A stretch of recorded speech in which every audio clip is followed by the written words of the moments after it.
I'm Elizabeth Ray. I'm Alistair Stevens. And Tom Cruise is the vampire Lestat in Interview with the Vampire.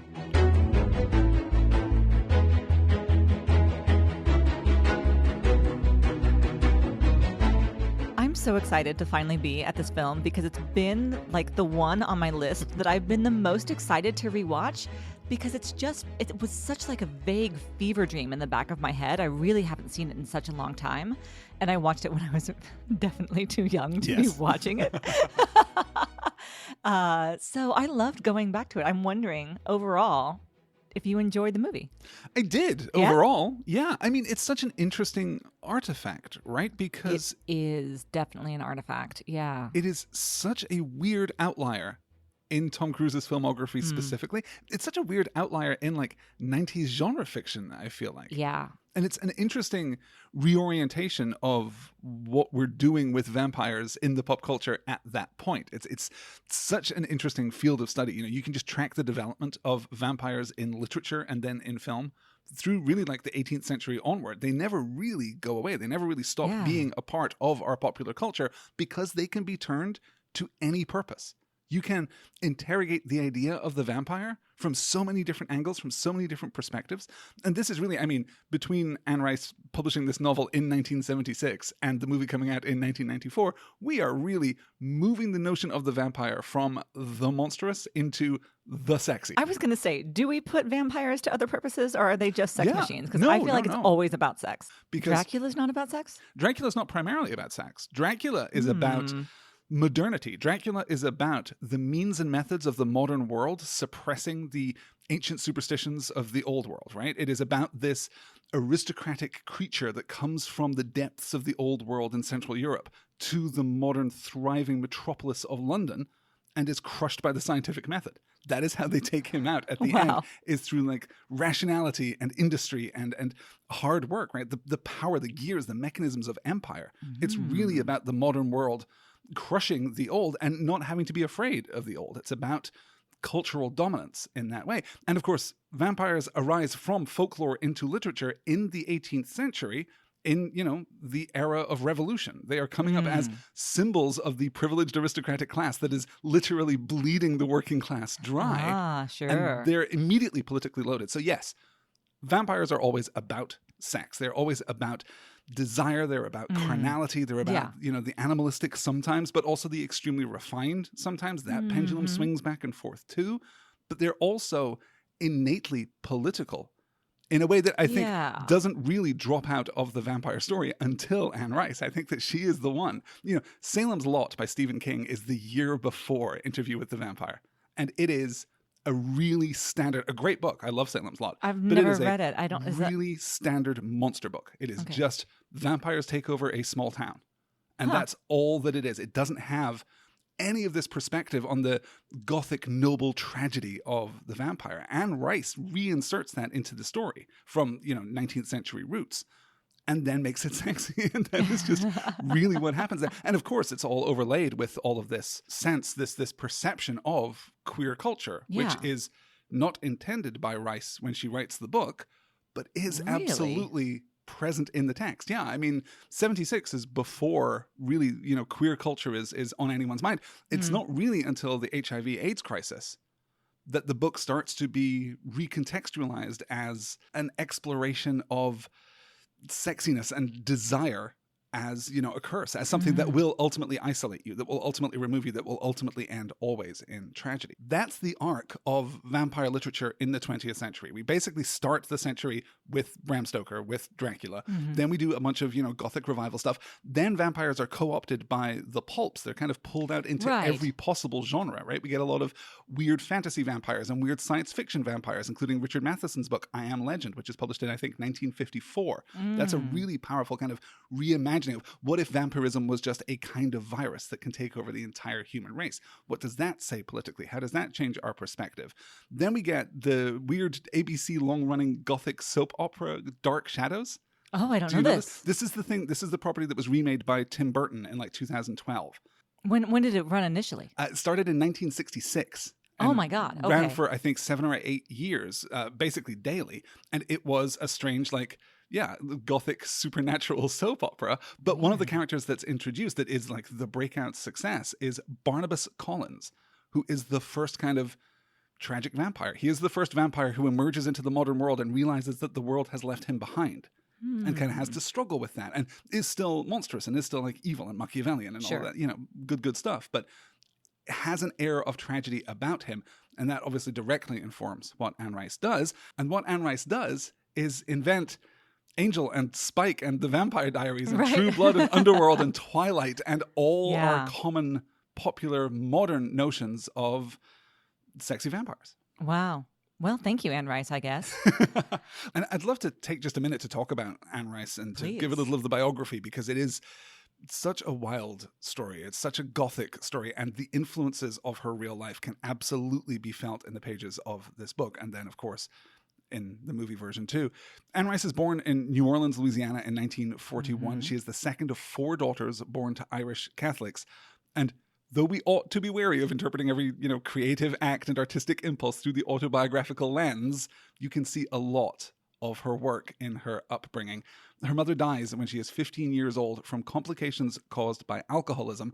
She and her sisters are then placed in a very strict all-girl Catholic high school run by the Sisters of St. Joseph, which Rice would later describe as, quote, something out of Jane Eyre, a dilapidated, awful, medieval type of place. Wow. This also really hurts her relationship with her father for a long time.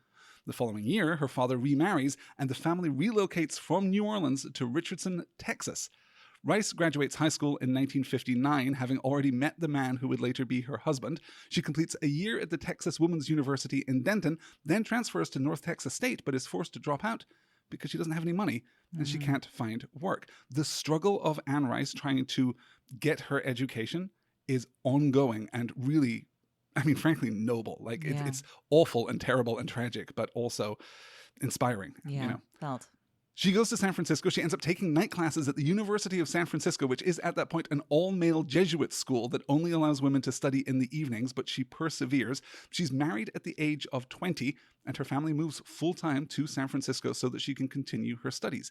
They have a daughter in 1966. In 1968, Rice completes a short story about a journalist interviewing a vampire. Okay. In 1970, though, Rice's daughter, then aged 4, is diagnosed with leukemia. Oh my God. She dies in 1972 at the age of 6. Oh. Deep in her grief, Rice takes up the short story that she had previously written and expands it into a novel. It takes her 5 weeks to write the manuscript. She researches all day and then writes all night. That's 3,500 words per night, which is a phenomenal amount of work. She tries to sell the novel, but develops obsessive-compulsive disorder that takes her more than a year to conquer. It isn't until 1974, when she goes to a writers' conference in Northern California, that she meets her future literary agent, Phyllis Seidel, who would eventually sell the hardback rights to Knopf for $12,000, which was 6 times the average advance at the time. Wow. The book was first published in 1976 and is met with very mixed critical reviews. And honestly, that kind of mixed critical response has continued in the decades since the book was originally published. But that does nothing to stop the book from being a huge hit. It sells millions and millions of copies. It spawns an entire series. It secures her position in the vanguard of this new wave of erotic gothic fiction. We don't get most urban fantasy, and we don't get paranormal romance without Anne Rice. You can trace it all back to her. The movie rights are also sold in 1976, and if you were pleased with her advance, let me tell you that Paramount paid her $150,000, which is a scotch more than $800,000 in today's money for the option. Good for her. They thought that it would be a perfect vehicle for their most relevant and sexy up-and-coming movie star, John Travolta. I can see it. However, we were in one of the recurring gluts of vampire movies. There were 4 vampire movies on the slate for the next 18 months, and Paramount shelved the project. Wow. And then it stayed on the shelf. We'll talk a little more about its development in just a moment. As I mentioned earlier, through the 1980s, the critical response moves a little bit, and it is hailed as a foundational gay text or queer-adjacent text. It is, of course, particularly relevant to gay men in San Francisco during the 1980s and the rise of the AIDS epidemic. Overall, we should note that Anne Rice published 40 novels, sold more than 150 million books, which puts her in the company of Michael Crichton. She is absolutely a novelist Wow. at that level and secures her place in the top 25 most popular American novelists of all time. Amazing. Not least of all because Interview with the Vampire spawned 12 novels, 12 sequels published between 1985 and 2018. Anne Rice, sadly, died on December the 11th, 2021. At the age of 80. Wow. An Good long absolutely life. pivotal figure in modern American genre fiction who is grossly overlooked. Wow. Her story is so complicated, right, that it is hard to get the necessary traction. She reconverts to Catholicism in the late 1990s, I believe, and then publishes 2 volumes that are fictionalized versions of the life of Christ and is very Weird. staunchly Catholic, very staunchly Christian Yeah. through that period. Though Fascinating. I will say in her defense that she never gives up her support for the queer community. What's your personal history with Anne Rice? Oh, very little. I never read any of the books, although now I can't wait to. I'm really looking forward to it, actually. I'm wondering if they'd be a good hot New Orleans summer kind of read, or if I should wait for spooky season. So maybe our listeners can tell me a little bit about what they think. I really do like my readings to kind of match the seasons. I know it's a Yes. silly thing to say, but I would be interested to hear if it's I like would recommend spooky hot season. summer or spooky season. Spooky season. That's what I would I'm thinking. I would maybe hold them off until the fall, but yeah. That's what I'm thinking. So I might push that down my to be read pile, but it's definitely there now, and it wasn't before. I am typically not someone who is taken with vampire lore. I've also never read any of the Twilight books. I tried to read the Deborah Harkness series, and Sure. I just couldn't with that. And I think that there are certain tropes that often fall into vampire stories that really push me out. Women who get into these like bad boy relationships Yeah. where the guy is just emotionally withholding and dangerous to her, I suppose. Yeah. There are certain spots where that works for me when the woman is like very self-possessed and strong. But that's usually not what we're doing. Usually the woman is very like I'm thinking of Bella, and I've already forgotten the name of the protagonist in the Deborah Harkness, but who are just like walking into walls all the time and need this vampire person to take care of them. You could see where that could be an echo from the Anne Rice with Claudia being so young, but Claudia is so self-possessed. Right. Like she does not have any of that uncomfortably feminine toothlessness, to put it into a Yeah. vampire story, you know? Yeah, like a superficial vulnerability, right? Yes, An absolutely. exposed vulnerability. Yeah. It is interesting. I didn't even mention this, but of course, this is the other big pivot that Anne Rice does, is to center the experience of the vampire on the page. Previously, vampire novels have been about victims of vampires, and whatever kind of grandeur and kind of gothic romance is associated with the vampire is seen from a distance. It's seen from that remove. But here, of course, we're very much in Louis's POV, and we experience Interesting. all Yeah. of that, weight and ennui, I guess, as we move forward. That is a very original and enduring move. Yeah, it's almost like reading Jane Eyre from the point of view of Rochester. Exactly, yeah. And I will say that is one of the instances where it does work for me. Rochester and Jane work for me because Jane is so self-possessed. Yeah. She is in charge of that relationship the entire time. She has the upper hand. And it's really beautifully written when you get to see, because you're so far in her POV, the ways in which she is. But there's no modern vampire fiction that's working for you. You were never a Vampire Diaries or a True Blood or a... Yeah. To be fair, I haven't watched any of those, so they might be something that I was interested in if I started watching them, but just on the page when I see, oh, it's a vampire story, I'm usually out. Yeah. Although I have been hearing great things about this TV series of Interview with a Vampire that now, again, I'm looking forward to watching. So, which I believe is an 8-part series produced through AMC that was Awesome. released last year. I And, love everything got about very that. good notices, yeah. Cool. Yeah, I'm looking forward to it. Is it surprising, having watched this film and realizing that this film was a commercial success, that there weren't any sequels? I mean, we should note there was a sequel. There was, Queen of right? the The Damned, Aaliyah, starring yeah. Aaliyah, was technically a sequel, but it's a partial adaptation of the third book with elements of the second book folded in. There's no recurring cast. It's not even really marketed as the sequel to this film. Does it surprise you that this didn't have more commercial traction through the 90s? It does, especially because, like, anytime, just chatting at work about, the filmography and where we are in the podcast, everyone is just like, oh my God, Interview with the Vampire is so cool, So it's left such a footprint that it is surprising. But at the same time, watching the movie, I find it surprising that the film got made at all, let alone the way in which it got made. I was expecting queer subtext, but it is text explicit on the page in a way absolutely text. I was not expecting for 94. Yeah. It is a much more thorough and ambitious and self-possessed film than I think anyone had a right to expect in 1994. Really quite mature too. Yeah. Like for all of its silliness sometimes, it was deep, you know? I was surprised by it. Me too. And I think we can lay that absolutely at the feet of director Neil Jordan. We'll talk a little more about him, but first, I have to do the trailer game. Oh. Here we are, 15 minutes into this podcast. That seems impossible. Yes. I can't wait. I almost forgot it, but it would be terrible if I didn't get to trailer game this particular yes. film. So many emails. Let's give this a try, shall we? Please.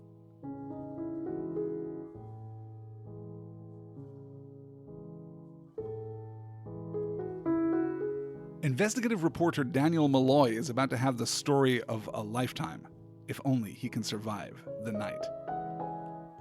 Listen in as he is told the tale of the weight of centuries, of eternal loneliness, of corruption and dark desires, all from the point of view of a guy who actually owned actual slaves back in Spanish Louisiana. Brad Pitt, Tom Cruise, Kirsten Dunst, and gallons of cherry red corn syrup. Interview with the Vampire. So as I said, Paramount buys the rights for this book in 1976, but because there are these other vampire movies on the horizon, they decide to shelve it. The rights bounce around Hollywood through the 1980s, first being sold to Lorimar and then to Warner Brothers, who approached Neil Jordan in 1992 after the success of his movie The Crying Game, and mindful, of course, of the recent success of Francis Ford Coppola's Bram Stoker's Dracula. Mm-hmm. Neil Jordan credits that film with this film being made. Like, it's a direct one-to-one correlation. If Dracula had not been such a success, they would never have gotten the very large budget that they get from Warner Brothers. It looks like a big budget. $60 million in 1994. Wow. A lot of so money. much. It looks beautiful. It really does. It is almost all there on the screen for sure. Neil Jordan comes in with two stipulations. There are two conditions that he has to undertake the work on this film. The first is that he gets to write his own script.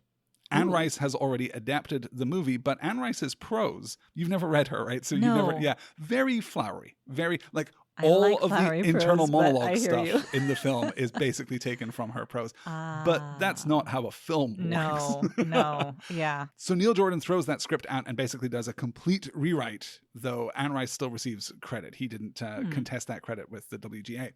The other condition that he had was final cut. He gets to make the film exactly how he wants it. I'm astonished at how few directors get final cut. You really have to be in a very special position in order to leverage that kind of power in Hollywood. And less so now than ever, I think. Yeah, I don't think it almost never happens now, to my understanding. So the gargantuan budget of $60 million eventually inflates all the way to $70 million, which is just, a huge amount at the time. Shooting takes place in New Orleans and in London, with some exterior work in Paris and San Francisco. Casting is a hugely controversial process. Anne Rice wants Julian Sands to play the role of Lestat, which is a bad idea. It's a bad idea, but I can totally see it. I get the Julian Sands thing. I don't think that he was a very wonderful actor, but he certainly had a presence and a look. No, certainly. I have no ill will toward Julian Sands at all. But an odd fit for particularly a film that is this high profile. Yeah. I think. The studio, though, is considering simultaneously both Daniel Day-Lewis and Johnny Depp. Two obviously very similar actors, very similar methods, very similar, like really interchangeable in those things. This is Lestat? For Lestat, yes. I can see it. Either way. No, I think either one, again, could have worked. Tom Cruise, it turns out, was a very unpopular choice. Anne Rice, in public, criticizes that selection. Wow. She eventually, even through the production, while the production is happening, she is giving interviews saying, no, I begged the studio to switch Cruise and Pitt. I understand they've signed contracts. I understand you can't let them go. But they should be playing each other's parts. They'd be much better that way. Which is an interesting thought. It is an interesting thought, actually. I'm going to kind of plant my flag in the ground here and say I like this film. Yeah. I don't think that either Cruise or Pitt is particularly good in it. And I don't think they're particularly matched to the material. I think that Cruise has moments where he really gets to give a performance that we have not seen from him before and basically will not see from him again. I really like basically all of his manic stuff, and Yeah. anytime he like throws a temper tantrum, I think is fantastic. Really good stuff. Again, not having read it, I can imagine that this is not the Lestat that's on the page in the novel. He does just always feel a little bit modern. It's just Yes. strange. And I also feel as though he should have some kind of accent, and he doesn't. Like some kind of he is adopting a kind of, faux historical. a little Back a in the little- olden days, everyone kind of spoke with a kind of English inflection. He's doing Maybe a bit. something there. I like it anytime he's speaking the Italian at the piano. Oh, extremely good. I think it's Yes. very good. Very Yeah. naturalistic, actually. Yeah. Yeah. No, So I sometimes liked him. He sometimes worked for me, but it took a while. I was fully a third of the way into his performance before I started seeing things that I really liked. what do you think of Pitt? I like Pitt. And this is hard because I'm a 90s girl and he's just so beautiful and he's Brad Pitt. Like, what am I not going to No, like? sure. So it's hard a little bit to divorce myself from that and to divorce myself from thinking about Brad Pitt in Interview with the Vampire, which is like just, he's the guy. I do think that he works. He has such a sorrow in his eyes Interesting. that to me communicates Louis. And a sadness, I think, and also just that arresting beauty. So I think that he does work. He's also a bit modern, but I can forgive it. I don't know. He's not always modern because he did River Runs Through It and Legends of the Fall, and I liked him in both of those too.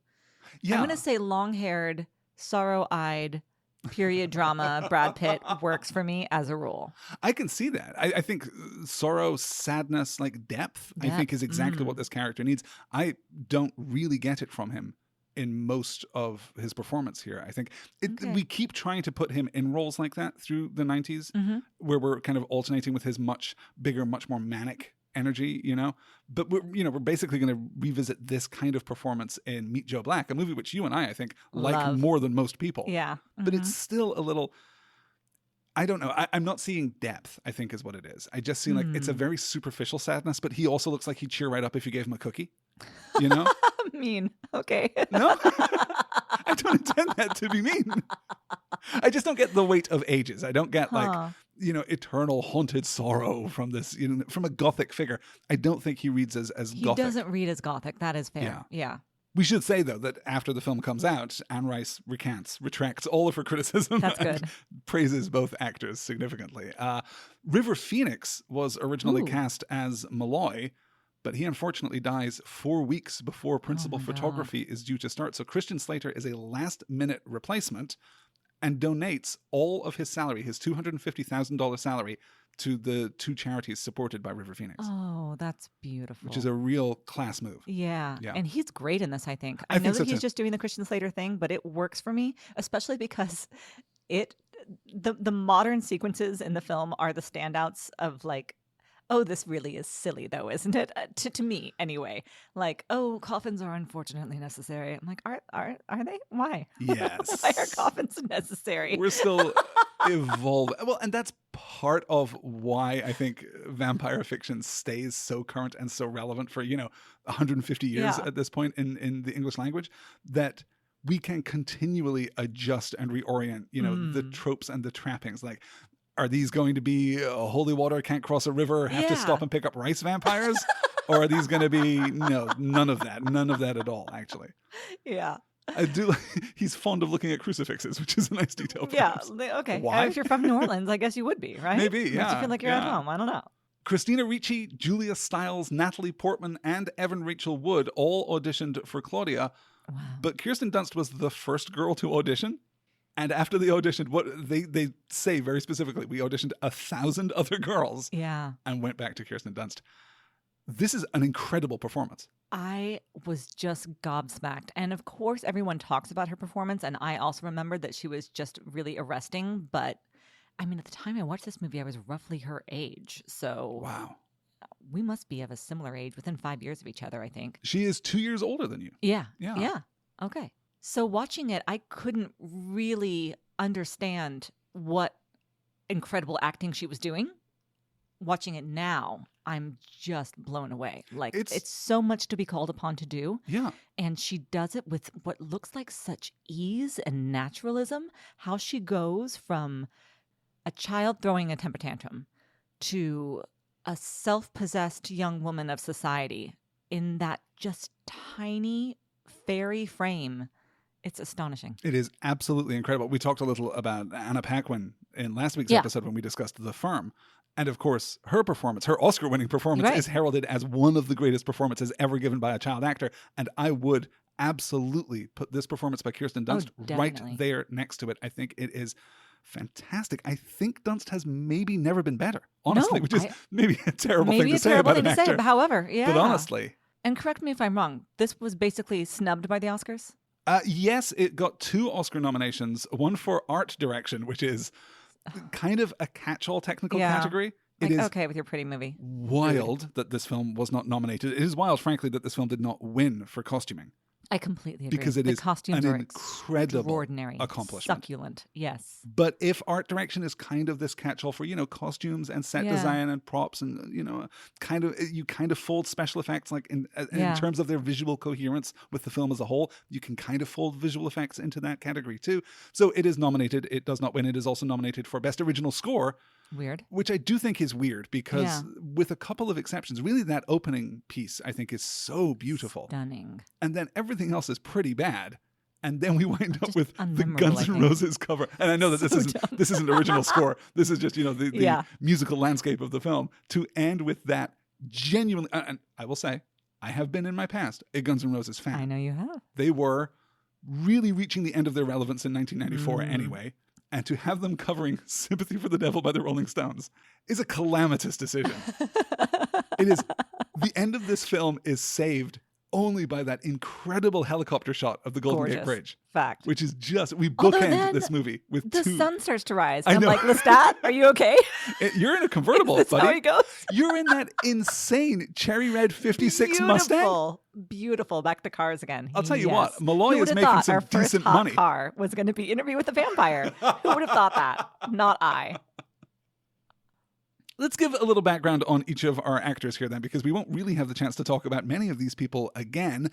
We can talk about Brad Pitt. Brad Pitt, born in Shawnee, Oklahoma, just down the road Right. from us here in 1963. He is only a year younger than Tom Cruise, but it takes him so much longer to break that it feels as though he's in a different generation. Tom Definitely. Cruise, definitive of the 1980s. Brad Pitt, definitive of the 1990s, despite the fact that there's only a 1-year difference. His first on-screen role is in 21 Jump Street in 1987, but he doesn't really break until Ridley Scott's Thelma and Louise in 1991, in which he is maybe the hottest person in history, firstly, Definitely, but yeah. also brilliant. Mm-hmm. What a performance. God, he's so terrific. I really enjoy Brad Pitt. I think he's just such a dynamic actor. I think so too, yeah. And quite beautiful to look at. Really, really easy on the eye, for sure.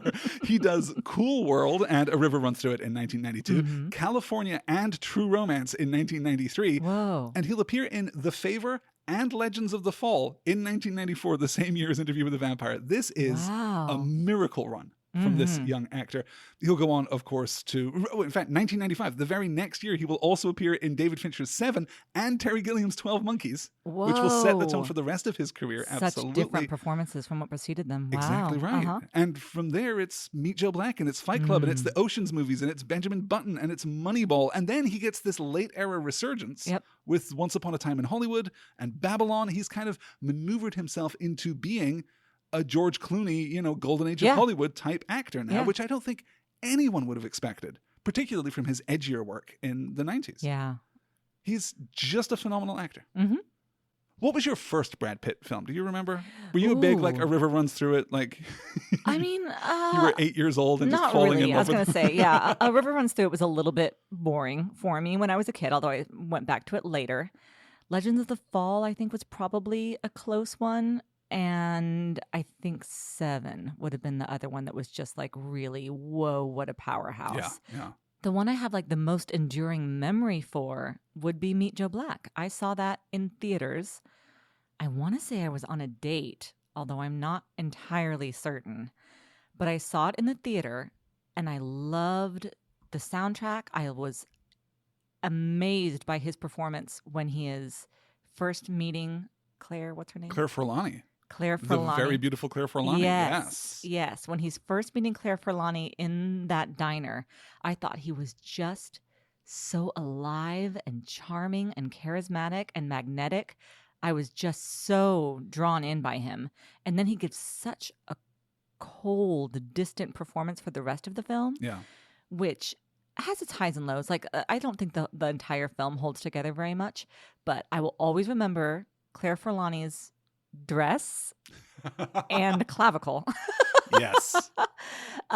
She is a woman with bone structure for days. For days. Yeah. Yes, could cut glass. Absolutely. And just that being, that movie, I think, being up there with like the ideal of glamour and beauty, like in a modern sense for the time anyway, alongside Titanic, which was the other one that was like really arresting to me. And it's just like drama and romance. Yeah. It's interesting to think of the different modes of Brad Pitt, because I feel as though few actors have managed to maintain those different tonalities through the length of their career the way that Pitt has, right? Where he can absolutely, because he has the California, True Romance, Seven to a degree. Seven's a more mediated performance, but certainly 12 Monkeys, Fight Club. Yeah. These are insane performances. They are so big. They are so crackling with energy the whole Snatch time. also? Snatch also similarly, yes. And to do that, alternating basically with this performance, with A River Runs Through It, with, you know, these much quieter, much more soulful. I will say I prefer him up. I prefer big Brad Pitt energy. I don't love as much. Meet Joe Black, I think, is the exception. I don't love his energy here, I think, as much as you do. I don't love his energy in Benjamin Button, I think, is really quite poor, I don't honestly. know if that's his fault, but yeah. It's really not. Yeah. But he doesn't serve that film maybe as well. But yeah, overall, though, I think a very enjoyable actor, an actor I'm thrilled to have, continuing now into his 60s as he steps up into this older statesman role and kind of takes some of those positions. It's great. We've already talked about Christian Slater over on our bonus episodes on the Patreon feed when we covered Robin Hood, Prince of Thieves. Of course, if you'd like to hear us talk about Christian Slater, you can go over and listen to those, patreon.com/nextword. Do you want to encapsulate your feelings about Christian Slater for our audience just in like one sentence? What do you think of him in this period, particularly in 1994? Safe hands to do what he does. Sure. Okay. You know? Yeah. Like, not going to drop the ball on you, not going to do anything crazy, not going to surprise you. But yeah, he'll come in and he'll do his thing and he'll be earnest and compelling. I think he's maybe still at this point, and this I think is maybe where the age difference between us plays a little bit. I think he is still, even in 1994, extremely cool. I think he is still interesting. Iconic of young and youthful coolness. With great hair. Yeah, fantastic hair. Absolutely. And yeah, really, it's got the costuming here too is so good. The set. Yeah. The set design for the space where they're doing the studio, where it like narrows down into the apex of this triangle. It's so sexy. Gorgeous. Very cool. But also still manages to look anonymous. Yeah, it is otherworldly almost, right? It is disconnected in a really, really interesting way. Is it supposed to be a hotel room? It is unclear exactly what it's supposed to be. In the book, it is just in a small house. But this relocation, I think it comes from a desire to make it more anonymous. Like this is a space that no one owns in quite that way. So we're dislocated in an interesting way. Neil Jordan is doing so much in this film. I'm definitely going to watch this film again within the next month. And that is the thing that I say about all too few of the Tom Cruise movies that we've watched so far. I need to return to this one and really think about what it is doing, because there's a lot happening here. Let's talk a little about Kirsten Dunst. She is 11 when she shoots this film. God, that's 12 incredible. when it comes out. She already has 5, or I guess this is her 5th movie credit, which is wild. The same year as Interview with the Vampire, she is in the Winona Ryder, Claire Danes, Susan Sarandon, Little Women. An all-time favorite, an extraordinary performance again by Kirsten Dunst. What a cast. Oh my God. Like, I love Greta Gerwig, but this is my Little Women. Sure. I think that was a pretty popular response when that film came out, to be honest. Yeah. Fantastic. The following year, she will appear in Jumanji, in which she is also great, at least in my memory. I haven't seen Jumanji since it came out. She will voice Anastasia in 1997, and she will voice Kiki of The Delivery Service in my favorite Studio Ghibli film in 1998. I haven't seen that one yet. That's interesting. I might have to. Also in 1998, she appears in one of our most beloved films, not ours personally, but ours collectively as a podcast. She will appear in the Joe Dante epic, Small Soldiers. just to bring it back to our very earliest episodes of this podcast. 1999 is Drop Dead Gorgeous and the Virgin Suicides. Bring It On, of course, in 2000. There's a movie about some kind of arachnid gentleman in 2002. She's in Eternal Sunshine of the Spotless Mind in 2004. She's famously in Elizabethtown. She is the originating manic pixie dream girl. That's her. In Elizabethtown in 2005. And Sofia Coppola's divisive Marie Antoinette, I think, in 2006. I love it. Stand by it. She is also the best thing, but me no buts, about Jane Campion's The Power of the Dog. I really, really wanted to love The Power of the Dog. I really wanted to. I didn't. I didn't either. I felt did let broadly down. love her. Oh yeah. I think Kirsten Dunst is fantastic in that film. I think her male leads, and honestly, the overall structure of the story, right? The intent, the orientation of the story is not quite what I want it to be. I think everyone was waiting for Campion to knock it out of the park, and instead she did a really great job. She won all these awards for it. Sure. It was nominated for all this stuff. I felt personally let down as a queer person. I was like, are we really going to do this? We're bearing our gays now? We're doing this now? In 2021, yeah. Yeah, a that tough was a time, shame. for sure. Also, in 2021, I guess Kiki Dunst married Jesse Plemons. And I don't know that I'm on board with that, honestly. I think it's great. They're very sweet and cute together. They're charming on red carpets. They're clearly very in love and affectionate to one another. They seem very supportive of each other. Good for them. I'm just out on my celebrity gossip. That's what I just don't have it at my fingertips. It came as a surprise to me, and I thought, him? Really? I mean, not that I'm opposed to exceptional women hooking up with unexceptional men. Thank God for that, frankly. Let's talk a little about Antonio Banderas, who shows up late in this movie with, I think, a great performance. Banderas is born in 1960 and establishes a really solid, really fantastic and interesting and complex reputation in Spain as both a stage actor and a regular partner to Pedro Almodovar. He's brought to the US by Madonna in 1991, and yes, that is as weird as it sounds. Like she imports him into the United States in 1991.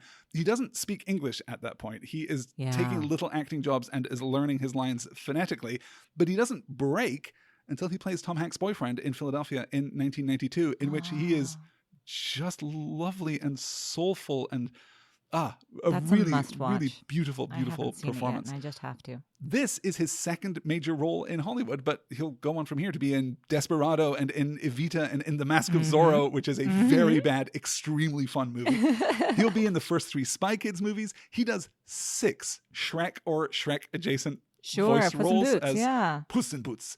He is in last year's Indiana Jones sequel and will apparently be in the upcoming Paddington sequel, in which I can only presume he's going to be playing the villain. He'll be following on from Nicole Kidman and Hugh Grant. That seems like excellent casting, quite frankly. I like it. I love that. By the way, sorry, guys, this is just a conversation between me and Elizabeth for the next 30 seconds or so, I guess. Did you read that Emily Mortimer is replacing Sally Hawkins as Mrs. Brown in the new Paddington film? No, why? I have no idea. Hopefully it's because I can only assume that Sally Hawkins is doing something much she's got more better interesting, work. That's the only reason I can imagine. Because she's really extraordinary and overlooked. I say this as someone who likes Emily Mortimer and has defended Emily Mortimer in this house to you on more than one occasion. But I mean, come on. Yeah. Come on. Oh, yeah. My interest level in that film did just drop by like 20%. It's sad to say. Anyway, back to the show.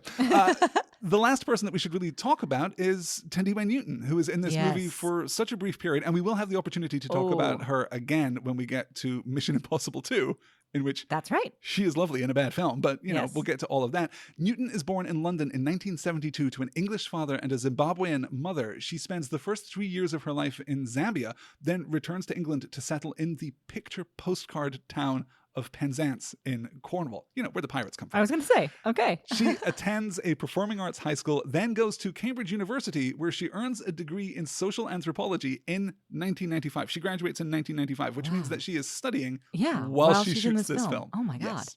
We should note also that Thandiwe Newton used to be credited as Tandy Newton because her name was misspelled in the credits of her first film, and her agent advised her to just let it go. Terrible so she adopted advice. that misspelling as a screen name of sorts.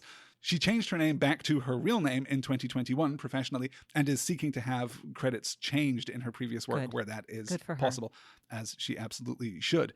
She'll go on from this movie to appear in the Merchant Ivory film Jefferson in Paris in 1995. Ooh, I don't know that one. That's really I was going to say, lovely. I like the Merchant Ivory stuff. That's really I don't lovely, love it, but I like it. I mean, politically very dubious. Jefferson. Well, but, I mean, more politically dubious than her role here in Interview with the Vampire? Again, yeah, we'll get to that, I guess. Sure.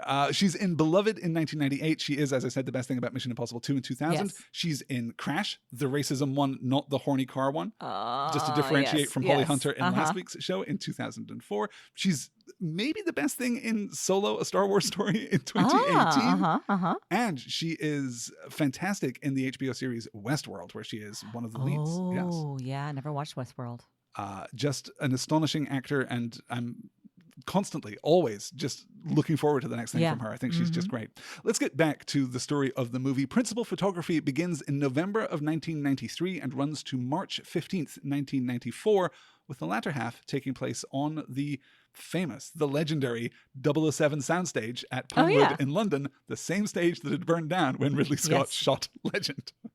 In early September, a test screening is shown to an audience in Los Angeles because producer David Geffen is concerned about the amount of blood and about the structure, but really about the gore. The final cut of the movie, though, is 20 minutes shorter than that test screening. So Neil Jordan is in conversation. Minutes. Well, he said at the time that he was not finished editing. He still had more cuts to make. He didn't cut because of the test screening.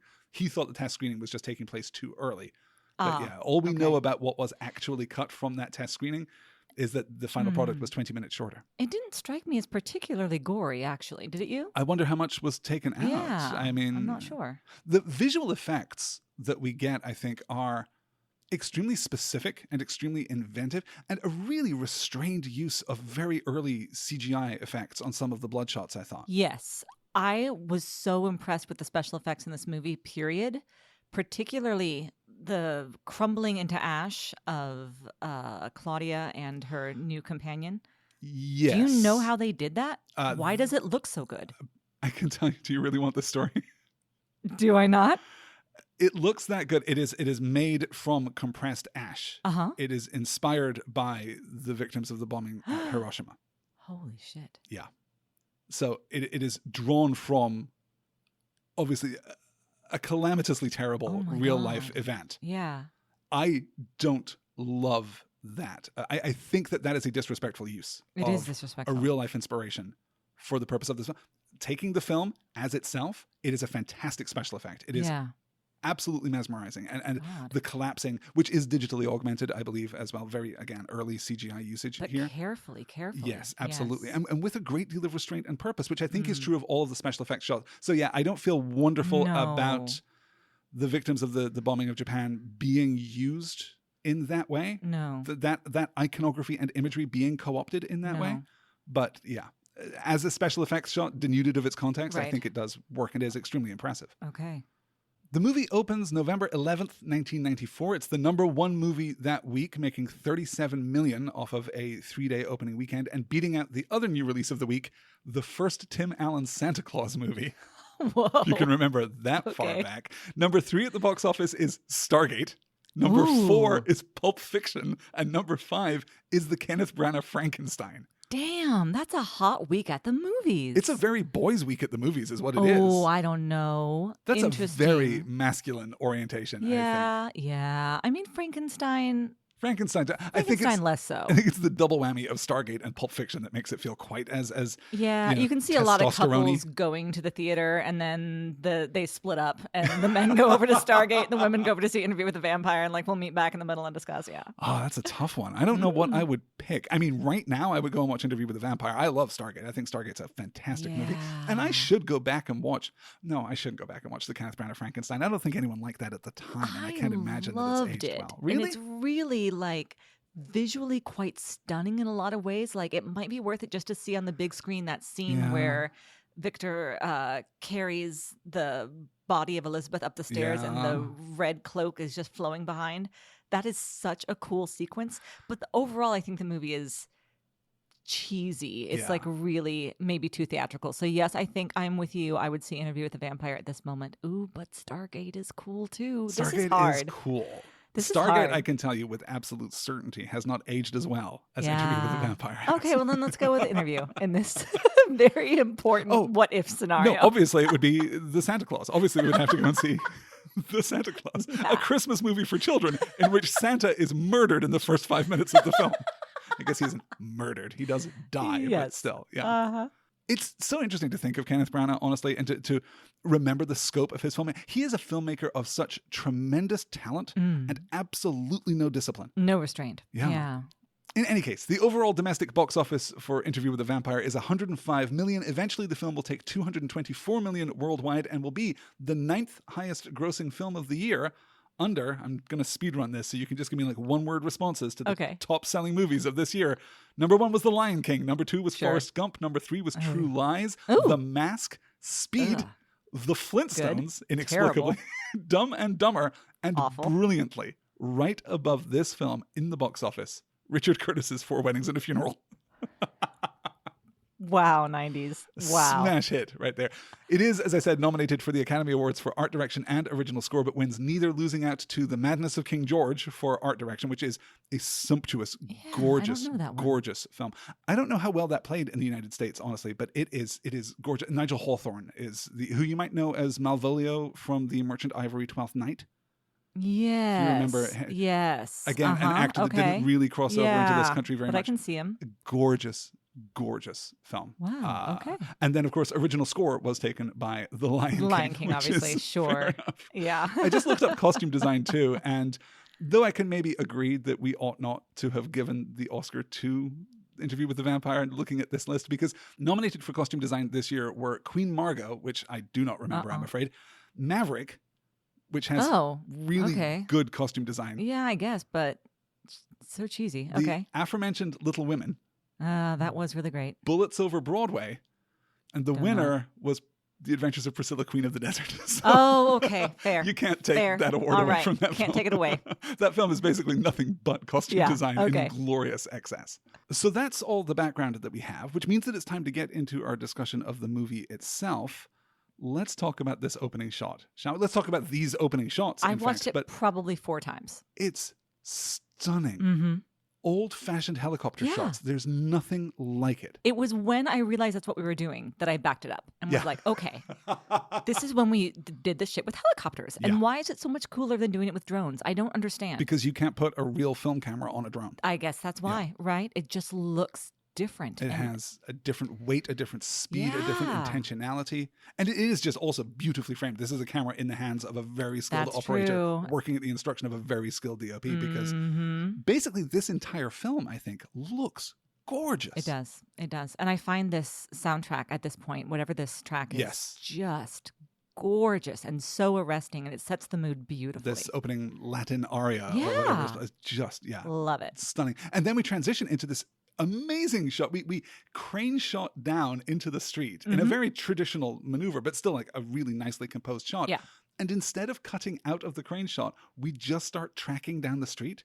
So cool. It's stunning. We've got all of these extras, we've got all of the vivid life of the city. It is immediately arresting. It is really compelling. I'm wondering too how they got the lights in such a way. If it's the way that lighting just was because of fluorescence in the mid 90s, or if it's a way that we were doing color grading, but the way the whole city glows almost green, but then like you still have the sodium lights and you've got those beautiful red neons that said Port of San Francisco. It just looks so cool, but also so specific to 90s. I think you're completely right. Yeah, and I think it is probably the combination of that exact neon, that exact, color, like film grading almost more than color grading at the time. And those lights, those cars, that ambiance, it really captures it beautifully. I will say that the film throughout is surprisingly colorful. Yes. But never feels garish, never feels that we go too far. And when we do go too far, we're going too far with a great deal of intentionality, right? The theatrical scenes in Paris toward the end of the film, for example, are obviously super saturated and are hyper stylized, but that works in the context of those moments. And cinematically, an absolute cast iron triumph. I don't know that we've seen another film in this run of movies that has looked this good. No, I don't think so. I mean, Legend looked really good. Legend does also look very good, Yeah. yes. But Legend has an artificiality to it True. that this film studiously avoids by building gigantic sets and then just having the camera occupy space. How dare you bring glitter on this set? Get out of here with that. Yeah, for sure. And then you're right. We were introduced to this fantastic anonymous geometrical foreshortened space it's such an exciting, geometrically such an exciting space to be in.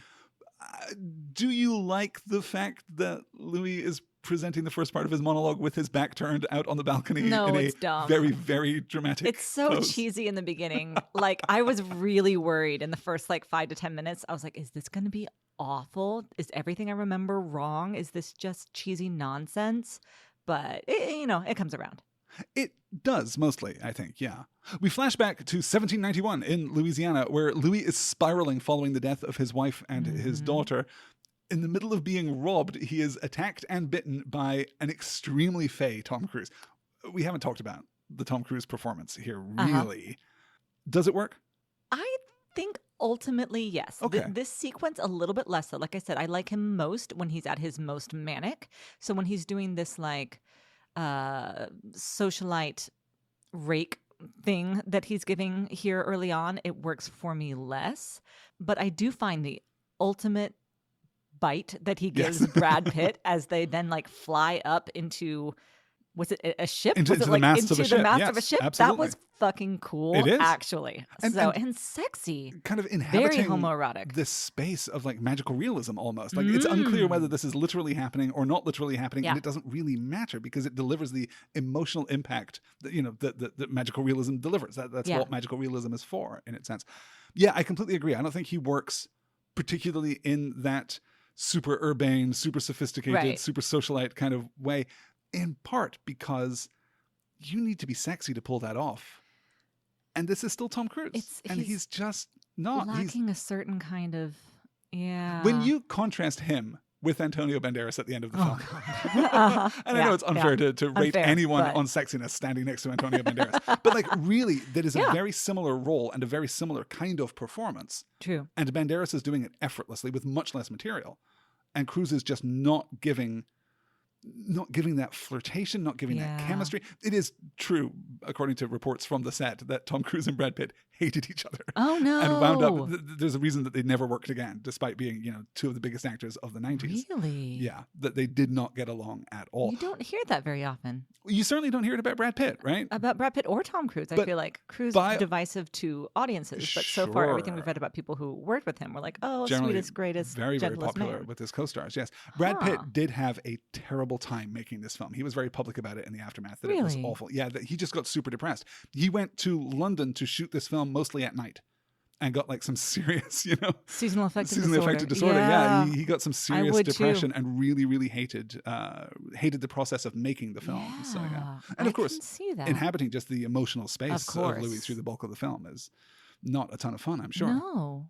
Oh. Also, extremely exacting and exhausting makeup techniques were used throughout the film, including having Pitt and Cruise hang upside down, literally suspended upside down by their ankles so that the blood would rush to their head so that the makeup artists could trace the veins and it would look natural. And also, that makeup effect in particular looks really bad every time they use it. It does look bad, and they should not. Yeah. It was not worth it. Just what a shame. A pallor would have been fine. Yes, agreed. Oh, that's a shame. It's unfortunate that he didn't have a better time making the film, I guess. But I'm stuck thinking, as an Oklahoma girl from Big Sky Country, I think they say Montana is Big Sky Country, but then they haven't been to Oklahoma. Montana has mountains. Listen, what are you saying? Called out, Montana. You think your sky's big? I'm just saying that it would be very challenging to then be, in an urban setting that is also almost always gray and cloudy and shooting mostly at night. And I believe in the winter. It's his first time overseas too. So he is completely in an alien environment in darkness for 3 months shooting the film. I would also struggle quite a lot. Some people can thrive on that kind of thing, but some people not so much. I think I would also be struggling with that one. What's perhaps most impressive, though, is the rapidity with which this film gets to the point. It's a weird film because there's obviously so much Baroque detail. There are so many little elements and movements, and there's so much to the acting to the performances and to the dialogue, and also to the way that the film interacts with those elements, right? The film itself, the camera, the movement of the camera is so editorial in certain parts of the film. It's an incredibly rich text that is nonetheless kind of fast. It's kind of superficial. It doesn't... I was never aware of the clock while I was watching this film. It seemed like it just kept moving forward. Yeah. And it's 12 minutes from literally the Geffen production logo to Brad Pitt being turned. I mean, no, it wastes no time. I did occasionally feel rushed. Like, I often wished it was a miniseries or just wanted to read the book, because I could tell that, especially when it came to relationships, because the film and the story really is about relationships ultimately, and companionship or the lack thereof, and so loneliness. So not having the time to really explore the nuances of those relationships, particularly between Louis and Claudia and between Louis and Armand, I did want more time, but it moves certainly at a very steady pace. Louis and Armand I can kind of forgive, just because the mechanics of the plot require that to move very swiftly. But you're right. I think we inform the relationship between Louis and Claudia right from the beginning, right from Lestat's decision to turn Claudia in the first place in order to provide this familial anchor for Louis so that he will not leave, so that he's like protecting his own experience of this haunted and gothic afterlife, right? Even that decision is absolutely informed by the script. We just have characters out loud explaining their motivation. And we just take that. It wouldn't have hurt to spend a little bit of time in that relationship. I think that by the time we get to Paris, by the time we're getting to the last movement of that relationship, I really love what Dunst and Pitt are doing together. I really love the intimacy and the complicated intimacy, right? Because it's not, she is continually asserting all of these different roles and like overlaying them on top of him. He is not claiming them himself. It's a very... All of these relationships, I guess, are extremely complicated and nuanced and charged with sexuality, with sensuality, with a profound emotional intimacy. Right. And also this kind of discomfort of I don't know, navigating who they are to each other and who they are to themselves. It's such a rich text in that sense. And certain things, I think, for those kinds of nuances can really only be done in literature, I think, like only in a book. It's just so much harder, especially in like a 2-hour window, to communicate that kind of nuance and subtlety and complexity in a film. Yeah, I think you're absolutely right. From there, we cut back to the present to give the exposition on how vampires work, mostly so we know what is involved with killing one later for very necessary plot reasons. Sure. Does this work? This kind of exposition scene is often very difficult. It's often very, because it has to be necessarily self-aware. And this one is also necessarily self-aware, right? We have the stake through the heart. We have the crucifix and the coffins. I could see the light in your coffins. Yeah. This is the thing. It's like, I like that they explain the rules to me. You really have to, because you're right. They vary too much. And so you have to know, okay, which mythologies are we going with and which ones aren't we? Yeah. What is canon in this particular exactly. universe? Like we just have to figure it out. So let's have somebody tell me. That's the only way you can do it, is have somebody tell me. But the coffins, though, is particularly so weird. Why is this the one that you pick? Yeah. And it's not explained at all. Dracula doesn't sleep in a coffin because there's something special about coffins. Dracula sleeps in a coffin because it is filled with the soil of his homeland. That's what he has to rest upon. There's like a mechanism to it, but in this instance, no, it has to be a. It just has to be a coffin. And why? Very silly. It doesn't make any sense. Yep. Very silly. Yeah. From there, we bounce back into the past and we see Louis feeding on his first victim, though Lestat is the one that kills her.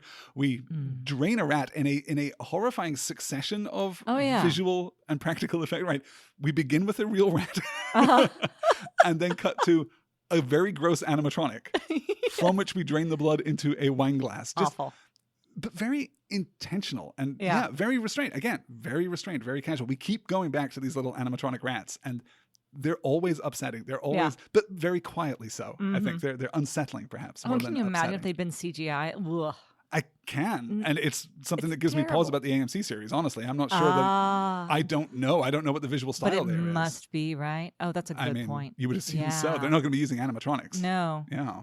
I just think that people should. I know that I keep on beating this horse, but I'm just so over CGI. And the more I'm going back to these older films, the more I'm like, that's how it's done. You want something to look like it's on fire? Set the fucking thing on fire. Yeah. That's when it looks like it. And then use a computer to augment that. Use a Sure. computer to develop it still further. Like I said, we've got CGI blood, we've got CGI fire present in this very film. Right. We've got, the ash effects to a certain extent too, but they are based on real things with verisimilitude. Absolutely. Yeah.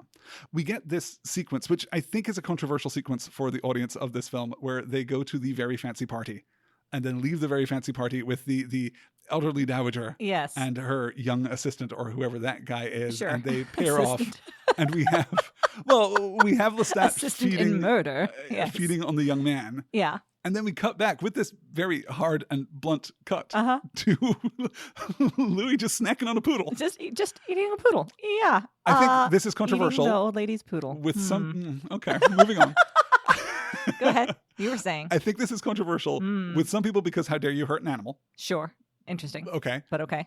And with some people because that looks so stupid. It does so dumb. Look dumb. Yeah, it's a weird sequence. Like, I get what we're doing, and we really do just harp on it for a long time that he won't kill a person or even drain the blood from a person.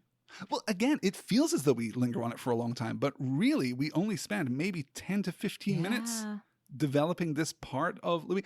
The problem, I think, is that it is undermotivated. The problem is that I am not getting... He feels this way right from the jump and doesn't change. He's not really challenged, and I'm not getting the interiority from Brad Pitt that I want in order to understand the magnitude of these feelings, right? One of the reasons that we go to vampires in literature and in filmmaking is that they are necessarily melodramatic. They are operatic, right? That's why we dress them in opera capes and formal attire, is because they live in that world. It's part of that old the aristocratic declamatory tradition.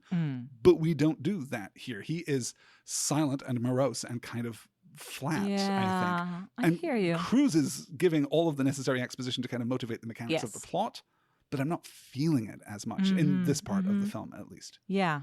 I wonder if that's just because it works best when it's most equated to sex. It could be. There's obviously there's no actual want in any way for this woman at this time, whereas when he... In the next sequence with Yvette. Yes, which is obviously a problematic sequence, but still more believable. Yeah, let's talk a little about this, because we frame this with, disquiet among the slave population of the plantation. I'm caught on the horns of a dilemma with this one, because on the one hand, I feel that the film is trying to be somewhat respectful toward these people, that it is giving them interiority, it's giving them intelligence, it's giving them the ability to react to these terrible things that are happening. And we're clearly giving them a representation of their shared culture. Correct. Yeah. But it still manages to feel exploitative. And it's being exploited, because it's being exploited literally by the plot. Yes. In order to give us this, this is, the popular conception of voodoo traditions. Voodoo and things. Exactly. Yeah. We didn't need the voodoo doll. Yeah. So it's kind of both, right? It is both a representation of these people as people, but also an objectification of these people, an othering of these people as another kind of dark, malevolent force. Yes. I think it was less upsetting to have that than it was to have Yvette. We're all so worried about you, Master. Why don't you come visit us anymore? And I was like, oh, gross. What are we doing? I'm so sorry. You had to deliver those lines. Yeah. Well, and the situating of a slave-owning monster, like a monster in two senses. Actual monster, yeah. A slave-owning literal monster. Literal and as a victim in this circumstance is really difficult. Sure. Yeah. It is at least better than the book, in which Louis and Lestat murder all of the slaves in order to cover their tracks when they leave the plantation. Oh. At least you're all free, go on, get out of here, I don't even love you anymore. Yeah. Oh, God. Yeah. Wow. Well, that's slightly better. Progress is a slow arc, but here we are. Yeah. I believe, too, that Louis in the TV series is an actor of color. So that's going to offer an entirely different inflection on this, too. Yeah. Better. We move then to New Orleans, where Lestat demonstrates a gleeful cruelty, and Louis still refuses, still tormented by his new nature. He feeds on rats and ventures eventually into the plague-ridden parts of the city, finally finding and feeding on Claudia, the young girl, as she holds on to her very dead mother. Again, we didn't get a lot of time here, but I suppose this is meant to be as much an act of compassion as it can be. Is like, okay, That this is the- child will Yeah. almost certainly die or go to an orphanage and wish she was dead, so I might as well end her life, maybe? Well, and the virulence of the plague would suggest that she's probably already she's going probably to die. already going to die. So Okay, there yeah. is an implicit justification there, Right. but it is wild that we don't verbalize that. That we at don't any explore it point. anyway, especially Yeah. since we verbalize so much in this film. So Yeah. much, yeah. Mhm. So he is overcome with self-loathing and dashes into the sewer. Lestat follows after, revealing that Claudia is still alive. And then he turns her, which is just a phenomenal sequence. Yeah. Dunst is just so good. Her amazing instantaneous vampire glow up too Yep. is so good. It's such a good special effects sequence. It is a good special effects sequence, and it's just one of those things. Again, I saw this movie too young. Sure. I don't know how. I keep wondering how I managed to see this movie. I can't imagine. It must have been on like HBO or something. I just managed to watch it when no one knew that I was watching it. Like Yeah, I can't imagine. But anyway. Yeah, because you would have seen this when you were 10 or 11, presumably by the time that it was Probably on by television. the time it was on Yeah. TV and I saw it maybe a couple of years later. It might have been. It felt Sure. to me that Claudia was basically my age for sure. Yeah. So yeah, somewhere around there, 11, 12 maybe. But that glow up and that young woman embodying womanhood, especially for someone who was always being told, and this, I think that we should not tell children this, how mature I was for my age. Yes. I think that's one of the reasons I got married when I was still a child. I was 19, and that was one of the reasons. People always telling me, "Oh, you're so mature for your age, such an old soul," etc.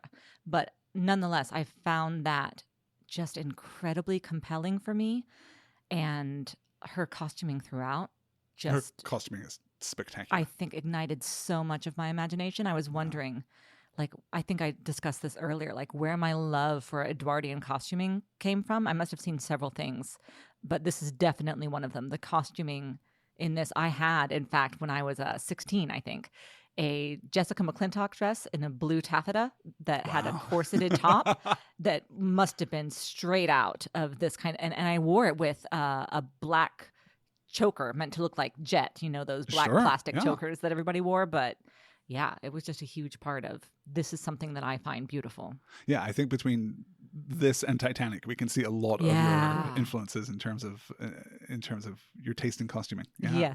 Yes, and my maximalism in And general. what's incredible here too is that we get this sudden rapid turn juxtaposed again by inference with Louis, where Claudia immediately wants to feed. She's immediately engaging with that impulse. And we even get the moment when she is feeding from Lestat where she is taking too much. He is afraid of her That's a in that great moment. She's scene. so powerful. Yeah. And just phenomenal. Yeah. And- This idea of a child's appetites being so voracious and so insatiable. And I think it might be interesting to look at the possibility that there's something to be made of the fact that she is a girl child and not a boy child, right? She is our means and mechanism of studying what vampirism does to women, of I don't know how we interact with feminine desire. Yeah.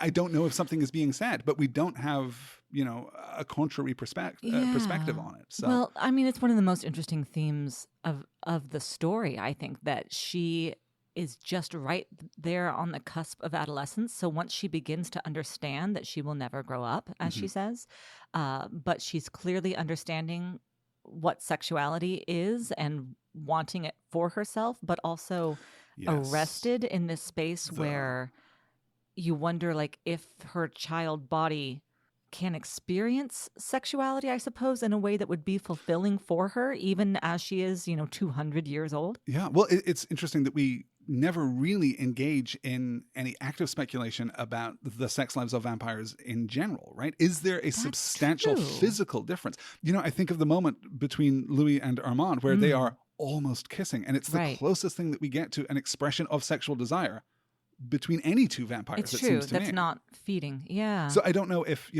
Claudia obviously in the book is representative, as tragic and as awful as it is to think about this, is somehow representative of Anne Rice's own daughter. And Yes. the idea of an immortality being thrust upon a child, that this unchanging state, which is not a virtue for anyone, right? It's not as though either Lestat sure, or Louis, not right? for me. Yeah. We're making that argument perhaps from Lestat right at the beginning, but we realize as we move through that this is a curse more than it is a blessing. But for that, to be inflicted upon a child is very different. Yeah.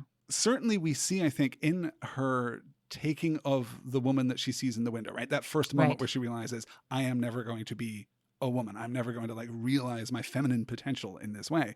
The taking of the woman and the concealing of the woman in the bed does seem to be both an explicit desire for possession of adult sexuality, but also a misunderstanding of what that means, right? Like a misappropriation of that thing. So again, it's an incredibly complex text given a very kind of glossy sheen, but it lives in both worlds, I think. And again, I'm going to watch it. I'm going to read the book. We will have, maybe we'll do a little follow-up over on the Patreon sometime when we revisit the film, when we've read the book. Yeah. If we have further thoughts, maybe we'll put out another little supplemental episode. Maybe it'll land on a poll for Stars and Swords. I would love to, actually. Yeah. And I am kind of putting together a short list, in the back of my mind for spooky season, just kind of thinking about what I want to cover looking for female around writers Halloween. too. And obviously, looking for, because I think that horror in particular, American horror in particular, is so dominated by men, and finding the ways that women have subverted and interrogated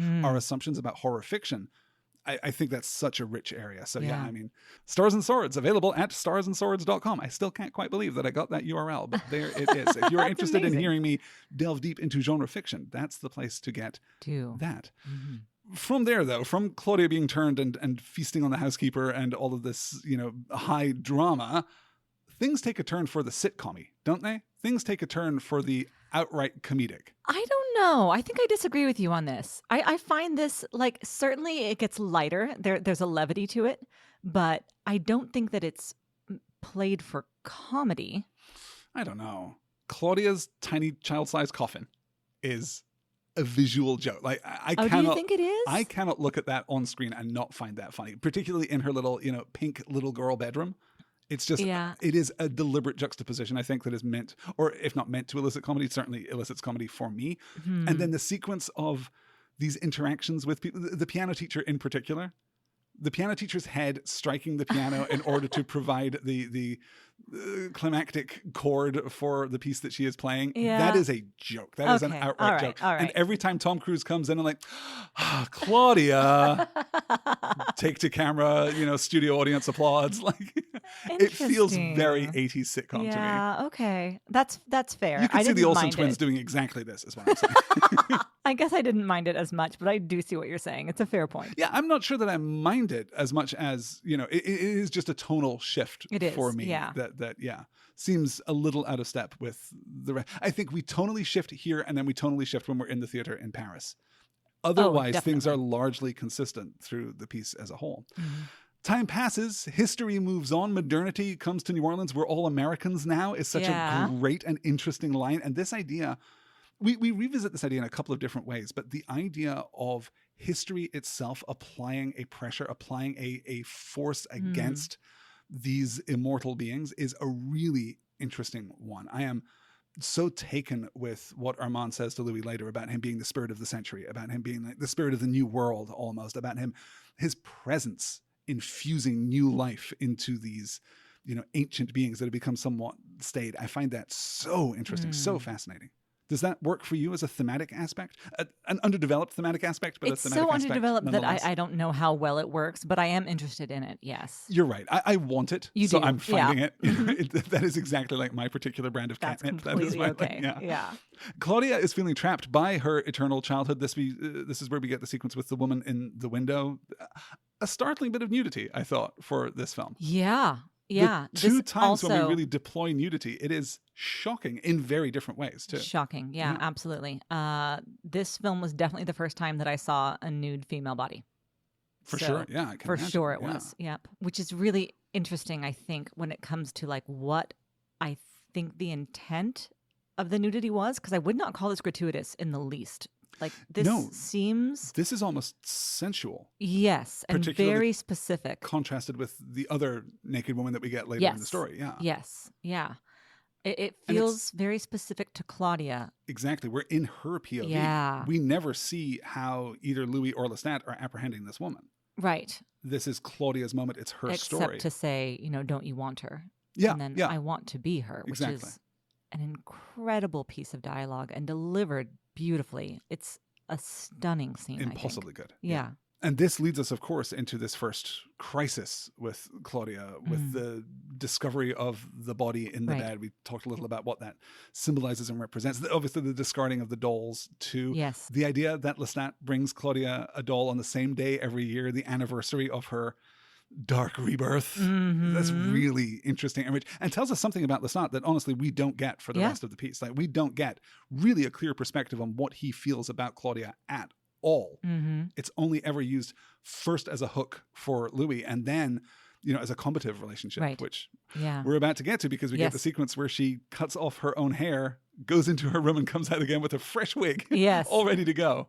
It's horrifying. Yeah. It's really dark, and I think she delivers it so beautifully. This sequence where she is screaming, "Which one of you made me?" is so harrowing. And as you can tell, I think Claudia is my favorite character in this film, at least, and I presume yours too. And certainly Kirsten Dunst is everyone's favorite performance from what I've heard. Yeah. Hands down. This is where she tricks Lestat into feeding from the twin boys that she has drugged with laudanum. Smart. Devious and awful and terrible, and just wow. The slashing of the neck is so graphic. And then the blood coming towards her perfect pink satin shoes, and her saying, "Lift me up, Louis." Yes. Oh my God. How do you read that? What do you mean? How do I read it? What is? It's so cool. What do you mean? What is the motivation for? I'm reading that as her desire to not let his corruptive blood touch her again, since she knows now that Lestat is the one that birthed her, that gave her this dark gift, that she does not want again to be touched by his blood. That is that's what's underpinning that for me. But I could also read it. You're right about, she is still a girl, and part of that is, her perfect dress and her perfect. She doesn't have to wear this stuff. Yeah, exactly. So it's so good. It's so as well as watch, literally not wanting blood on your hands, I guess. In a way, like I don't want this particular lasting reminder of this deed. Right, but either way, there is something in the contrast and the clash between that revulsion or fastidiousness, however we're supposed to interpret that, and the act of incredible physical violence that precipitated it, and then the act of incredible premeditated cruelty that precipitated that. Yep. What a complicated character. Incredible. So good. Yeah. They book passage. This is when they take the body out to the swamp, of course. First, right. We have to go and dump him in the swamp, which is with terrible. like actual gators. Yeah. Yes, sure.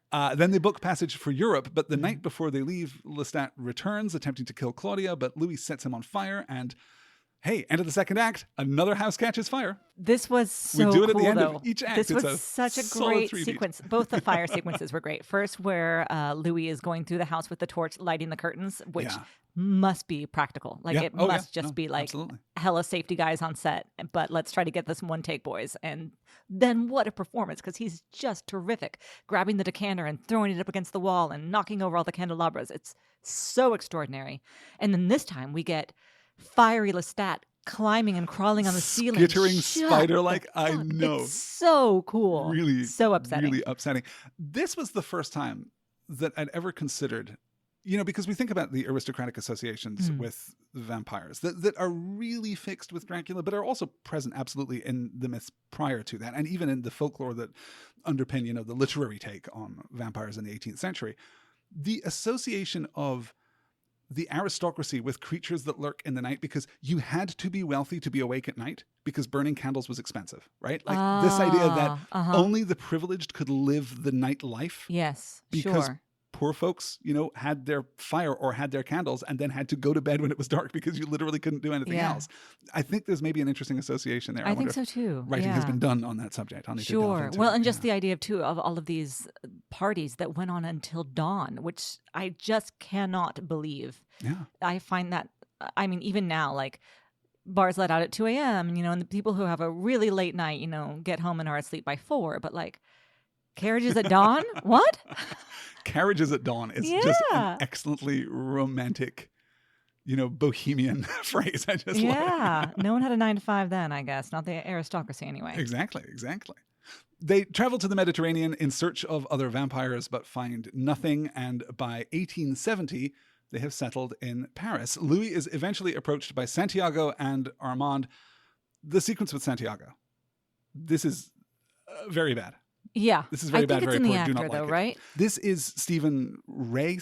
I'm not sure how to pronounce his surname. He is a constant collaborator with Neil Jordan, which is presumably why he gets this part. And it is, I will say, I don't think the performance is very good, but I also think that the intent, the comedic theatricality of him first mirroring Louis and then walking on the wall, and it's the mirroring that I don't like, that I find weird. But the walking on the wall, I think, is really cool. It's with a the cape. Fantastic effect. It's neat. Yeah, it's a really great effect. Yeah, but I don't need my vampires to be clowns. Yeah, it was very pantomime-y at first, purposefully so, and I don't know why. Yeah, unless it's just to introduce the idea of the vampire theater. But then it looks so silly when he gets the card. Oh, here, we're all mimes here. Like, what? So this is the introduction of Armand and our opportunity to go and visit, the vampire burlesque. What do you think of the stage show? What? Give me like an emotional response to the stage show superficially, and then talk to me a little about your take on what the stage show is doing, on the theatricality of vampirism and on this presentational form. Formative, first of all, I will say. As theater kids ourselves. Yes, sure. So there is certainly something, as you said before, very operatic about this. It's the vampire theater, but you get the sense that the audience are not vampires, right? No, the audience does not know that what is happening on stage is real. This is right? the masquerade of the masquerade almost, right? This is Yeah. But then you have some like the woman who stands up and says, "Take me, Armand," or it wasn't Armand, but "I love you so," or whatever it is, which is such a cool moment. So I think it's Louis who says these are vampires pretending to be human beings, pretending to be vampires. Yes, that's right. Yeah. That's right. Yeah. So it's so strange. And then, of course, the woman who they pull out, obviously not an actress, but the audience think that she's an actress. Yes. But so all of that is very complicated and strange. And that transgressive desire to perform your perversion in public, right? Yes. Like, we're going to do this thing, this awful, evil thing in front of you all, and you are all going to applaud because you don't think it's real. Yeah. Like that's the trick, right? That's getting one over on the audience. So it's so exploitative then and pornographic and also fascinating. Also, like it's such a mood. I don't know how, you know what I mean? Like there's, for all that I don't understand goth girls, I see this and I'm like, is this what that is? Maybe. Sure. Right. But it's even the subversion of that, right? This is kind of mocking, because we are situated with the audience, right? We are actually watching human beings pretending to be vampires, pretending to be human beings, pretending to be vampires. So we are one step even further back than that. And we're watching this, and Antonio Banderas comes down, and we might be thinking, "Hey, pick me! I'll come be sacrificed." Like it's situating us there and making us culpable in the ironic response to what is happening on stage, right? It feels as though this is like, I don't know, some thesis that Neil Jordan's had in his back pocket for forever. I don't honestly remember how completely this is drawn from the novel. Yeah, I don't know. But it feels as though we are in part, at least, if not condemning the audience of horror fiction, we're at least interrogating it in an interesting way. Yeah. Yes. And you and I have talked before personally, although I don't think on a podcast, about the ideas of these forms or of these genres of fiction and filmmaking, which are intended to elicit a physical response in the viewer. Sure, yeah. And why people call it food porn on TV, because you do salivate, like you do. Suddenly, I am hungry. Like you have a physical response to things, and horror to body horror, especially that makes people cringe and yes. Horror, comedy, and pornography are the genres that root in the body and in the physical response. Right? Is a comedy successful if you do not have the physical response of laughing? Right, and if you don't laugh out loud, exactly. Yeah. Is horror effective? Is a horror film a good horror film if you do not physically in your body feel scared? Probably not. Like pornography that doesn't titillate or arouse is bad pornography. It's bad porn, everyone knows. Definitionally, right? And those are the genres that are situated in the being and in the body. More than the, intellectual delights of a romance or Right. And certainly I think that, yes, distinguishing that physical response from an emotional response from an intellectual response gives you a pretty thorough kind of taxonomy of genre in an interesting kind of way. But yeah. And this sequence is doing so many things because it's also making you think about it because you're watching Louis think about it. Yeah, and we're being situated as viewers in our response to the girl being exploited, to the girl being stripped, right? Yes, like you dare not. Stark contrast to the woman that we saw earlier. Right. This woman is being violently exposed and is being turned to the audience. But as is being turned to the audience, is being turned to us as well. Yes, because so we you are get that overhead shot, yes. which is a gorgeous shot when they lay her out, and then all of the bodies that are there in their black robes. And this creeping blackness. Yes, just so come and all come and surround and feast on her and obscure her body then. But that's not the audience's view. No, the audience wouldn't see that. They wouldn't see that. Exactly. Only we get to see that. So it's but very artfully and interestingly done. Even we don't see what actually happens because the cloaks conceal her so completely. She is consumed, right? She is physically in her body, consumed by this darkness. As well as visually. As well as metaphorically, right? So it's operating on so many different levels. It is, it is Baroque. It is grotesque. It is grotesque is a good really word. fascinating Burlesque, as a piece of theater happening within this film, wherein the film itself creates an additional layer of interpretation that I think is so rich. As you can tell, we're fascinated by it, right? From there, though, I think that things do not work as well for me. This community of vampires that lives in the Parisian labyrinth beneath the theater, the turn that we take to condemn the murder of Lestat and in that condemnation to murder, well, I guess we have to talk about Madeleine first before we get to Claudia and Madeleine's ultimate fate. Mm-hmm.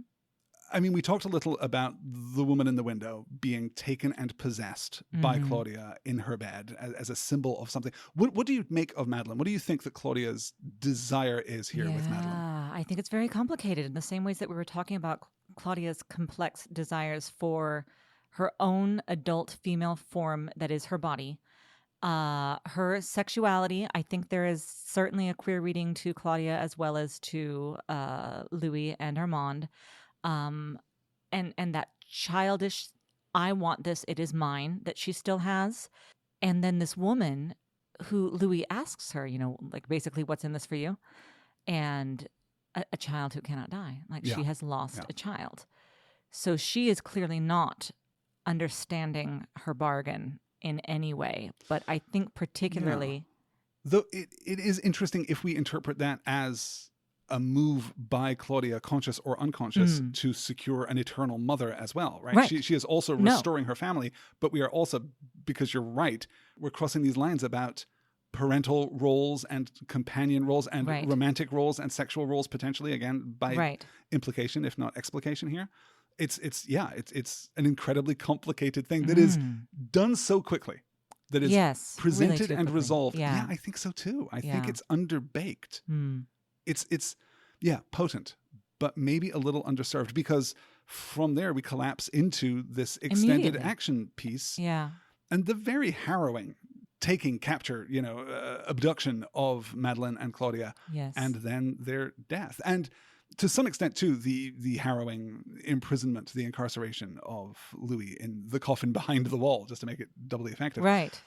But there is, a tension there in the idea that the punishment for taking the life of a vampire is to be yourself killed. If we are valuing vampiric life or vampiric existence, if that is important, which certainly Armand implies that it is, why is this your response? Why is this the punishment? That and to seems kill two. Counterproductive. Yeah. It certainly does. To kill two and to remove one from, presence within the community there.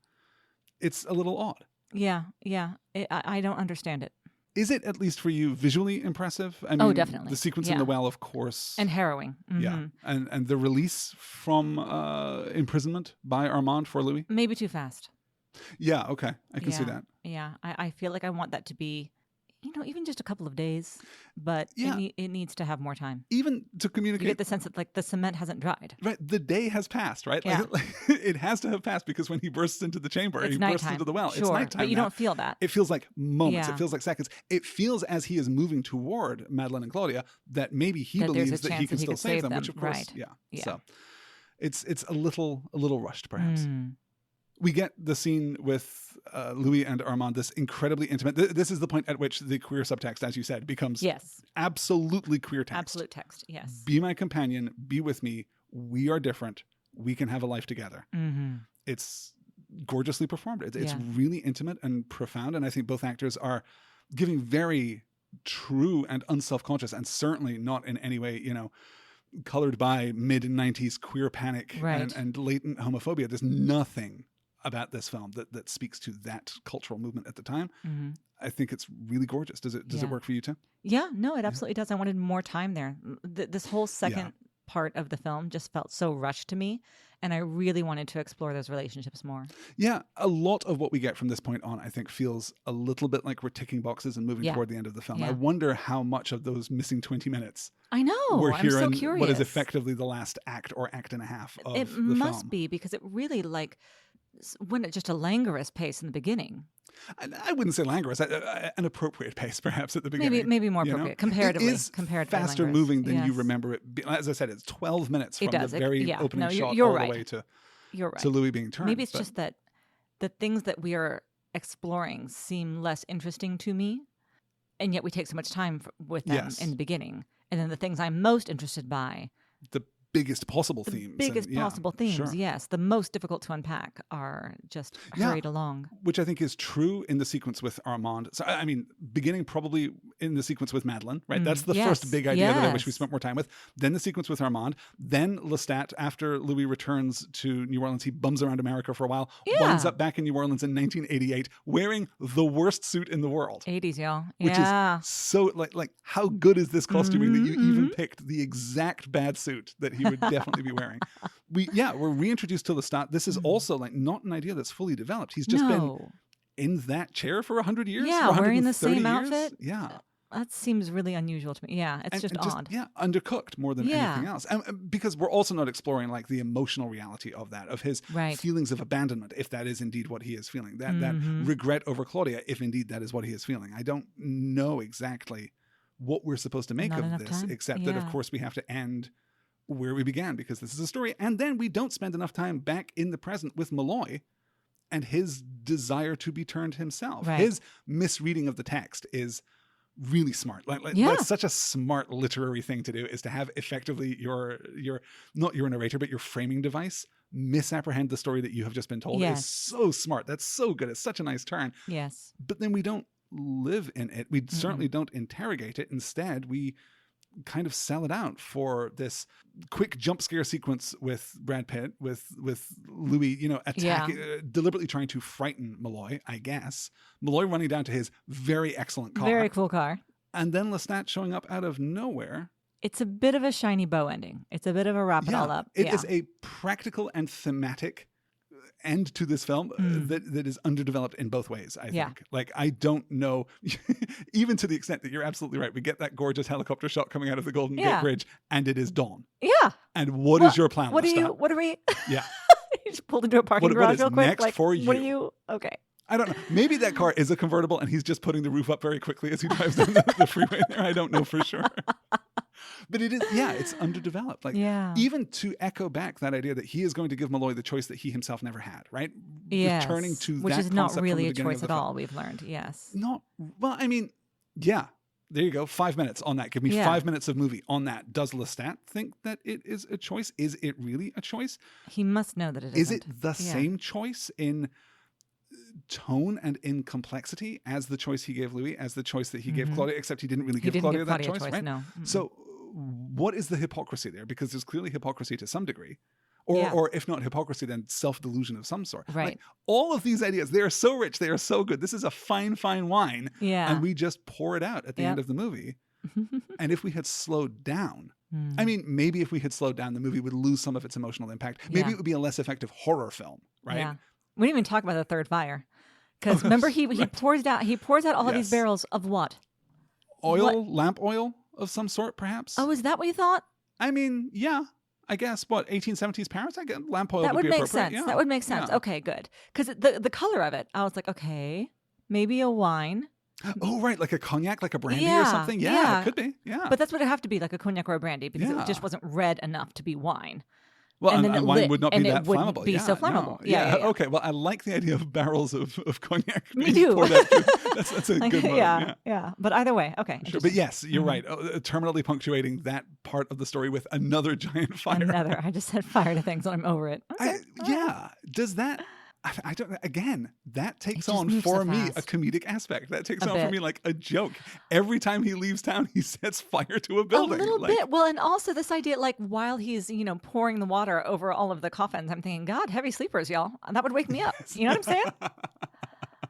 And severing the person in half with the scythe is Yeah, also that like a was- very graphic. Yeah, a And- little bit badass though. I didn't mind that. Oh no, certainly Yeah. badass. And again, another fantastic visual effect. I Really, honestly don't know fantastic how that visual. one is done. How did they do it? We didn't even talk about the transition from real Tom Cruise to animatronic Tom Cruise when he is bleeding out after Claudia slits his throat.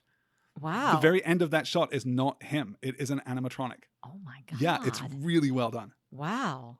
Cool. So that's the end of the film. Yeah. We get this, race off into the sun, race off into the sun, rise, with Guns N' Roses blasting on the stereo. So weird. So weird. Yeah. Maybe not that strange that this film didn't turn into a movie franchise after maybe, all. Maybe. Any concluding thoughts, or shall we put this on the list? Just that I was here for it. It was a vibe. It was cool. Obviously, it doesn't quite hold together, and that's a shame. But I was really glad that ultimately the movie did not disappoint me because my hopes were pretty high. And by contrast with many of the films that we've discussed in this series, where it doesn't hold together, it's because we wanted more and not less. Yeah. Or it's, Good point. It's because we wanted these ideas, which are so rich, to be more fully developed rather than, changed or cut wholesale. Yeah. I think, it is an interesting film. Overall, where do you stand on the queer politic of this film? Does it read to you primarily as a queer text? Does it read to you functionally as a queer text? You think that's intended by Jordan, that Jordan is setting out to adapt this into at least a queer relevant text, if not I don't know, because again, I haven't read the book, so I can't say how sure. much of that is on the page and how much of it is implied, but it was certainly explicit in all of the performances and in the script. Yeah, I think which so I too. was really grateful for, especially because when people talk about this movie to me recently, no one talks about it as a queer text, just as like when people talk about it as a queer text, they talk about it as a camp parody. Like, really? Oh my God, it's so gay. It's so like subtext. Oh my God, did they not? It's like the volleyball sequence in Top Gun, right? It is a thing that is often cited as weirdly inadvertent queer cinema. There is, like the volleyball sequence in Top Gun, there is nothing inadvertent about the queer reading of this text. It is absolutely deliberate. Mm-hmm. It is impossible to ignore, particularly by the time you get into the third act of the film. But I mean, really, right there from the jump, as soon as we start talking about companionship, as soon as we start talking about, family, the introduction of Claudia into their little domestic unit and in Louis order and to I are provide your stability. parents. Oh my God. Hello. Yes. Yeah, exactly. It is an explicitly queer film. I agree. Which is, as far as that goes, a really interesting and not uncompromised, but a really interesting success, right? Because the next step past that is, if this is a queer film, what are we to make of queer characters being coded as monsters, being coded as predatory, being coded as dangerous? There's, of course. You get all the benefits of existing outside of society. Right. All the quote unquote, benefits. not benefits for the person. No, I mean, as an author, right? Yes, as a creator of yes. art. You get the benefits of having your characters live outside of society, of being actually different. Mm-hmm. And that gives you the same feeling of exile and of incompatibility with mainstream society. But you have to be careful about what you imply by that, right? Particularly when we're dealing with bloodthirsty eternal monsters. Yes. And especially who, turn children. Exactly right. Yeah. That's a good point. So a complex film of obvious strengths, very few, I think, relative weaknesses. If we have to encapsulate the weaknesses, obviously we feel slightly differently about Brad Pitt. I think we feel maybe slightly differently about Tom Cruise. Mm-hmm. It is worth noting that this is the least Tom Cruise film that we have had since, The Outsiders? Like, this movie is ignoring, not wielding his particular brand of charisma, right? This is not the Tom Cruise movie star trademark patent pending performance that we've become accustomed to. It is something more ambitious. It is something more complex. It's something less successful, I would argue. Yeah.